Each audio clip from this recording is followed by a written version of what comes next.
जय भीम साथियों, मैं हूं अरुण खोटे और आज अपनी संवाद यात्रा के माध्यम से हम लोग आज गाजीपुर जनपद के सलेमपुर गांव में, और यहाँ पे हमारे साथ कुछ बहुत महत्वपूर्ण लोग हैं। उनका अपने समाज के लिए जो प्रतिबद्धता है और अपने समाज के लिए उनके जो प्रयास हैं वो निश्चित तौर पे बहुत अनुकरणीय है। एक टीचर के पद से रिटायर होने के बाद उन्होंने इस सलेमपुर गांव में शिक्षा के विस्तार के लिए विशेष रूप से दबे कुचले वंचित वर्ग के बच्चों के लिए एक स्कूल शुरू किया है, जिसका नाम उन्होंने ट्रिनिटी स्कूल रखा है।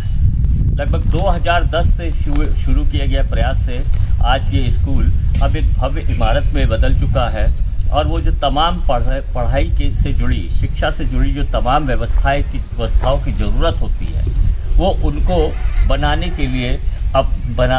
के लिए अपने जीवन की खुद की जो कमाई है, अपने रिटायरमेंट का सारा पैसा है वो इसमें लगा चुके हैं। तो आइए आज हम कन्हैया लाल जी से बात करते हैं, और उनका सबसे पहले कन्हैया लाल जी, आपका हमारे साथ इस संवाद में शामिल होने के लिए बहुत बहुत धन्यवाद। और हम जानना चाहते हैं, यदि आप छोटा सा अपना परिचय दे दें तो बेहतर होगा। मैं कन्हैया लाल इसी गांव का रहने वाला हूं। मेरे पिता एक खेत मजदूर थे और मैं 6 भाई। हम 6 भाई किसी तरह से शिक्षा ग्रहण करें। शिक्षा ग्रहण करने में जहुराबाद मिशनरीज का भी कुछ सहयोग था। मैं लगातार जहुराबाद स्कूल से बलिया में एक संतोष पाया इंटर कॉलेज, वहाँ से फिर हाटमैन इंटर कॉलेज गाजीपुर से मैं इंटर करके, और गाजीपुर पीजी कॉलेज से मैं ग्रेजुएशन किया। सामाजिक संस्था लोक सेवा संघ में टाइम बीइंग अपने परिवार को सपोर्ट करने के लिए, भाइयों को सपोर्ट करने के लिए छोटी सी नौकरी कर ली। उसी दौरान मैं बीएड कर लिया, और बीएड करने के बाद जिस कॉलेज जमुआ और संतोष भाई इंटर कॉलेज में पढ़ा था, वहाँ एक अंग्रेजी अध्यापक की जगह निकली एलपी ग्रेड में, और मैं वहाँ अप्लाई किया और मेरा अच्छा एक परफॉर्मेंस हुआ, इंटरव्यू भी हुआ और मैं वहाँ पर अध्यापक हूँ। वहाँ से अध्यापक होने के बाद मैं घर से अपना संबंध बनाए रखा, और 79 में मेरी शादी हो गई, और दैवयोग से मेरी जो जीवन साथी थी वो भी अध्यापक थी, और गांव में संघर्ष रहा, और 1982 में मैं यहाँ का प्रधान हूँ। मैंने सलेमपुर गांव में पहले उनको देखा कि किनके पास घर नहीं है। उस व्यक्ति को, एक व्यक्ति को जाति नहीं देखा, धर्म नहीं देखा, किसके पास मकान नहीं है, किसके पास घर नहीं है, उनको रहने के लिए मैं एक परिवार को घर दिया और उनको बसाया। सरकारी मशीनरी, सरकारी कर्मचारियों से बहुत संघर्ष किया, और संघर्ष करने के बाद अंततः मैं बहुत ही मुकदमा भी लड़ा, हाई कोर्ट तक गया गांव के लोगों के साथ लड़ते हुए, गरीबों के लिए, और मैं लड़ते हुए, मैं संघर्ष करते हुए गांव के लोगों के लिए बहुत प्रयास किया, और उनके लिए कुछ ज़मीनें भी उपलब्ध कराई, और यहाँ तक कि 132 की ज़मीन भी मैं बहुतों को कब्जा कराया। लेकिन गांव वालों की समस्या के कारण, गांव वाले जो हमारा विरोध कर दिए, इस वजह से वो ज़मीन उनके हाथ से निकल गई, नहीं तो नहीं निकलती। एक बात जानना चाहता हूँ। जी, ये विरोध करने वाले कौन लोग थे? विरोध करने वाले तथाकथित कुछ ऊंची जात, जैसे खाये, यादव, और कुछ छोटी जातियों को तोड़ करके भर थे, उनको उससे भी विरोध करवाते थे। और हमारा विरोध तो इसलिए करते थे ना कि क्षेत्र के लोकलिटी करते थे, दूसरे गांव के लोग करते थे। ये गरीबों के लिए क्यों सोच रहा है? अच्छा, आपके क्षेत्र में विशेष तौर पे दलितों की स्थिति पे आप क्या कहना चाहेंगे? क्या जहाँ पे जातिगत भेदभाव और उत्पीड़न आज भी जारी है? अरे भाई जी, दलित क्या, मैं 82 में प्रधान हुआ तो मेरी माँ काली माई की पूजा करने चली गई कि हमारा लड़का प्रधान हुआ है, काली माई का पूजा। तो काली माई को एक धोती साड़ी चढ़ा दो। तो गांव के लोगों ने मीटिंग करके कहा कि कन्हैया लाल तुम हमारे गांव के प्रधान बने हो, हमारे देवी देवता के प्रधान नहीं बने। 82 से लेकर के जब आप 2023 में हैं, जी, तो क्या आप इस स्थिति में कुछ बदलाव देख रहे हैं? बहुत बदलाव नहीं, बहुत बदलाव नहीं। मतलब 40 साल के इस दरमियान अब आज भी कोई बड़ा बदलाव नहीं कोई देखा? बड़ा बदलाव नहीं है। थोड़ा विचारों में बदलाव ये है कि बाबा साहब की शिक्षा, बहुजन समाज पार्टी ने पूजा जागरूकता का जो काम चलाया है, क्योंकि मैं 84 में जब कांसीराम आए थे तो मैं यहाँ 82 में प्रधान हो गया था, तो मैं कांसीराम के साथ जुड़ करके और बीएसपी पार्टी के लिए बहुत काम किया। मैं कांसीराम साहब का कैडर हूँ, सच कहिए थी। और जहुराबाद से उन्होंने मुझे पहला टिकट दिया था, लेकिन फिर भी चूँकि सिंबल में डिस्प्यूट हो गया, इसलिए मैंने अपने डम्मी कैंडिडेट राजाराम कनौजिया को कहा कि तुम लड़ो, तुम विधायक हो जाओगे, तुम समाज के लिए काम करोगे, हम भी तुम्हारे सहयोग में रहेंगे। एक बात बताइए कि आपके क्षेत्र में बावजूद इसके कि 1982 में आप प्रधान हो गए, जी जी, और आपके माध्यम से तमाम यहाँ के दबे कुचले वर्ग के लोगों को जमीनें भी उपलब्ध हुई, जी, लेकिन क्या दलित समाज में आज भी यहाँ पे भूमिहीनता की स्थिति है? बहुत भयंकर है, बहुत भयंकर भूमिहीनता की स्थिति है। यहाँ तो रहने के लिए जगह नहीं है, अभी खेती करने के लिए तो बैठा है। आपकी प्रधानी के बाद जी, क्या इस गांव में और इस जिले में क्या कोई जमीन के बंटवारे का, जमीन के दलितों को जमीन देने का कोई प्रक्रिया शुरू हुई? प्रक्रिया तो सुन लीजिए कि 73 में इंदिरा गांधी ने अपने ज़माने में शुरू करा दी थी, लेकिन उसका दलितों को कुछ तो फायदा मिला, कुछ उनके नाम से ज़मीन हो गई। लेकिन उसके बाद नहीं, इंदिरा गांधी के उस आंदोलन 76 के आंदोलन के बाद भी जो इस जिले में खास करके गाजीपुर में जो दलितों को ज़मीन मिली है, आज भी वो बड़ी जातियों के कब्जे में है।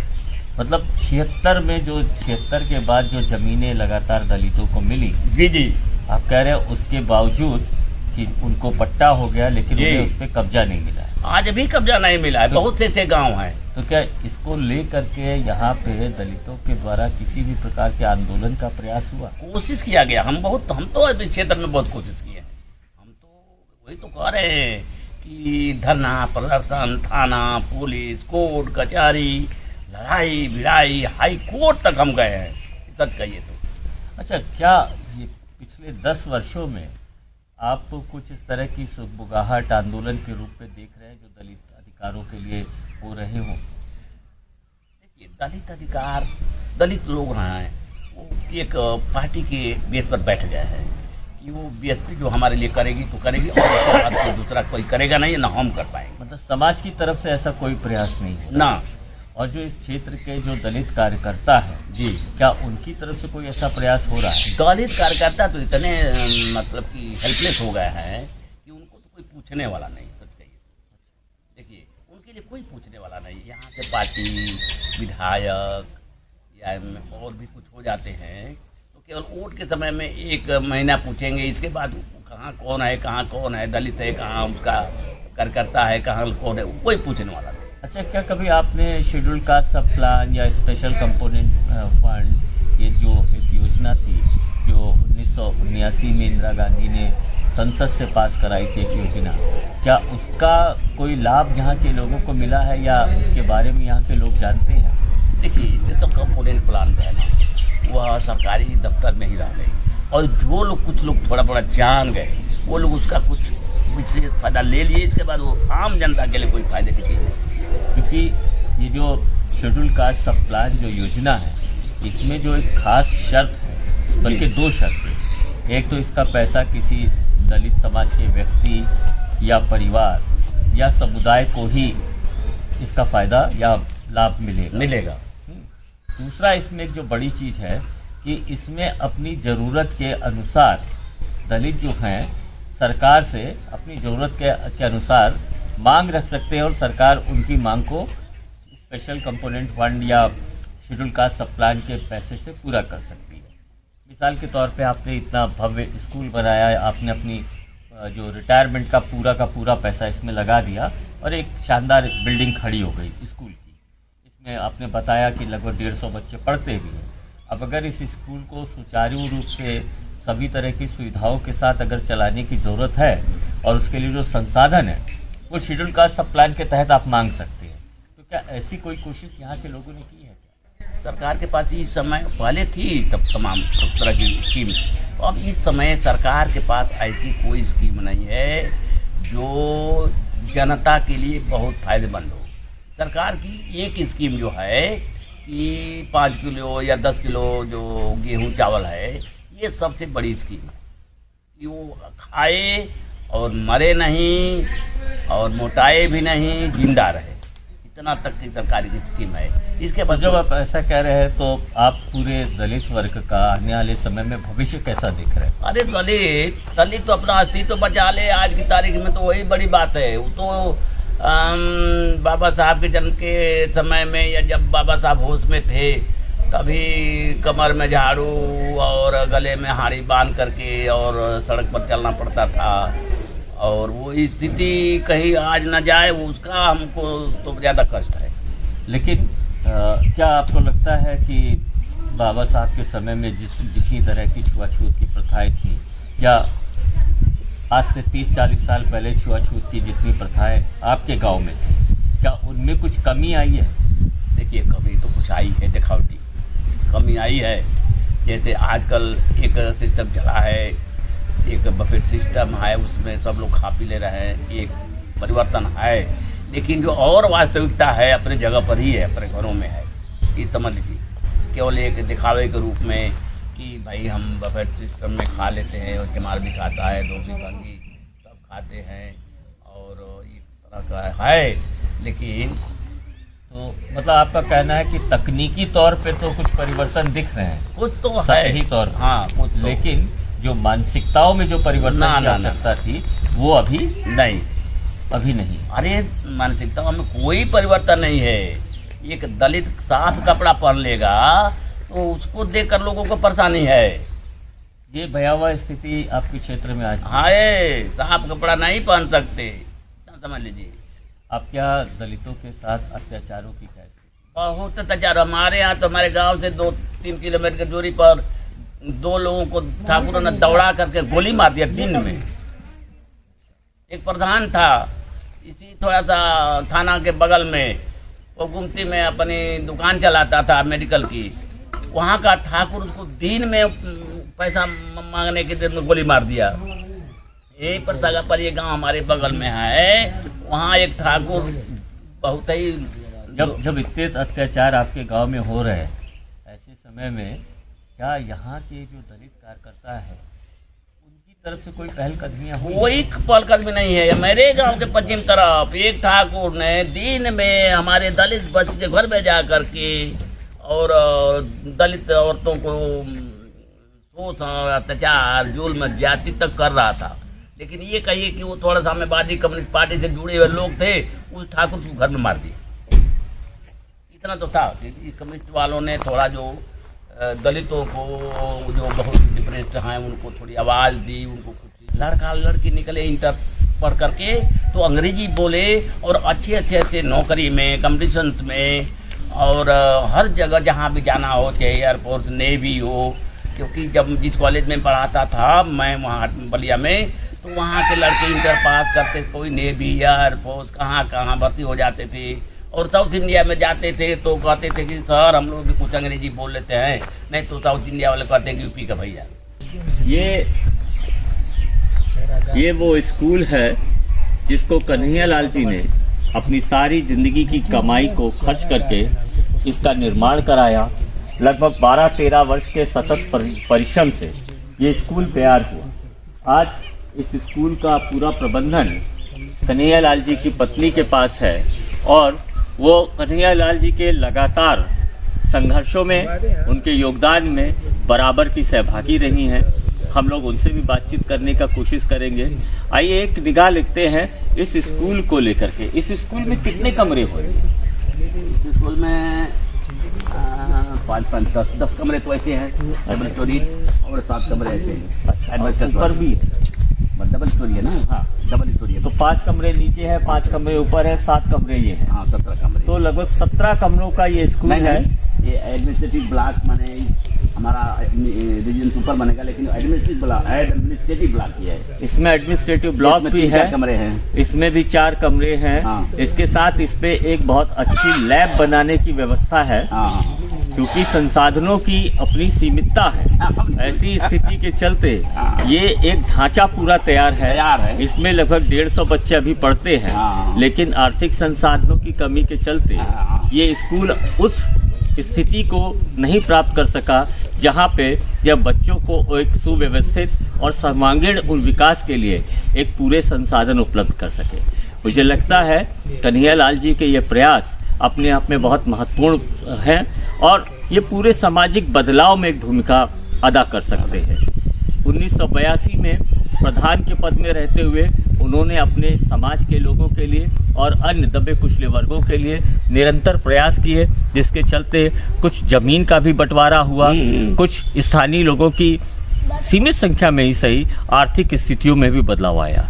लेकिन साथ में ये भी है कि 75 साल गुजर जाने के बाद जो जातिगत दंश है, भेदभाव है, अत्याचार है, उत्पीड़न है, वो आज भी इस क्षेत्र में बादस्तूर जारी है।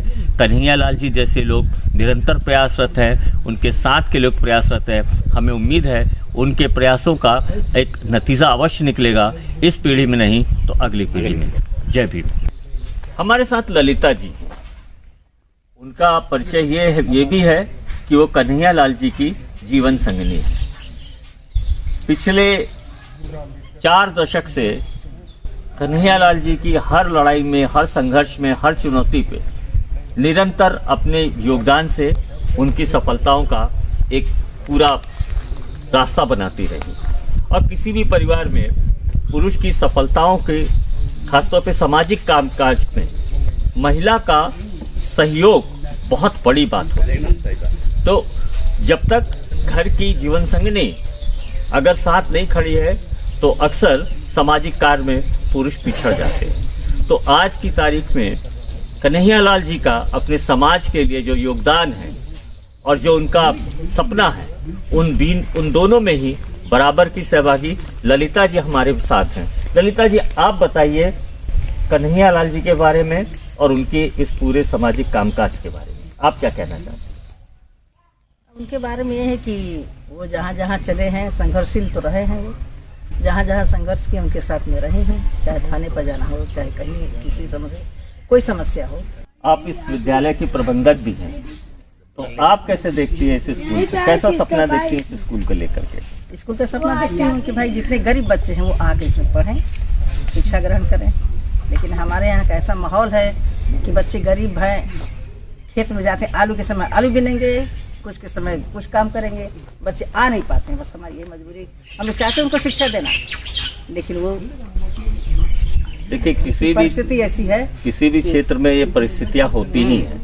लेकिन ये जो नींव आपने खड़ी कर दी है शिक्षा की शुरुआत की, निश्चित तौर पे समय जरूर लगेगा, लेकिन आप जो सपना देखते हैं, कन्हैयालाल जी जो सपना देखते हैं, ये सपना जरूर पूरा होगा।